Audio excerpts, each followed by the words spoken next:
হাজার হাজার শকুন উঠছে, ওই হাজার হাজার লালসার শকুন দেশের আকাশটাকে ছেয়ে ফেলেছে। সেই সব শকুনদের একটা একটা করে ধরে খাঁচায় পুঁততে না পারলে দেশের শান্তি নেই। এই সুন্দর পৃথিবীতে প্রত্যেকটা মানুষের বেঁচে থাকার অধিকার আছে, আর সেই বাঁচার পৃথিবীটাকে কতকগুলো ক্ষমতালোভী শয়তান লোভ আর লাভের নেশায় পড়ে নোংরা করে দিচ্ছে। দু পায়ে মারিয়ে যেতে চাচ্ছে দেশের স্বাধীনতাকে। আমিও কথা দিচ্ছি বাবা, সেই সব স্বার্থের ঘোড়া থেকে আমিও তাদেরকে টেনে নিচে নিয়ে আমি আনবই। Good, very good. ঈশ্বর তোমার সহায় হন। কিন্তু মা আসছে না কেন? বল, দেখ মা আসছে না কেন?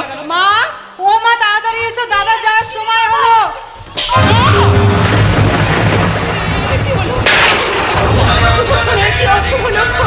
কেন আমার হাত থেকে রাধা মাধবের প্রসাদী ফুল এমনি ভাবে পড়ে গেল ঠাকুর? তুমি মন খারাপ করো না মা। মাগো, ছোট থেকে যে নারীর কল্যাণময় মুখ দেখে আমি ধীরে ধীরে বড় হয়েছি, সেই তুমি আমার জন্মদায়ী মা। হ্যাঁ রনো,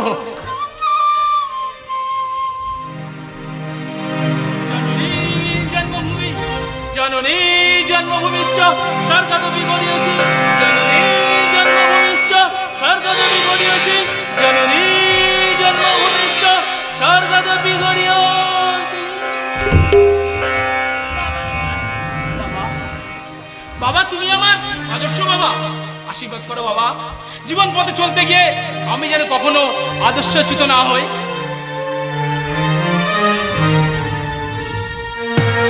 পিতা স্বর্গ পিতা ধর্ম পিতাই পরমন্তব পিতরি বিধিব বন্দে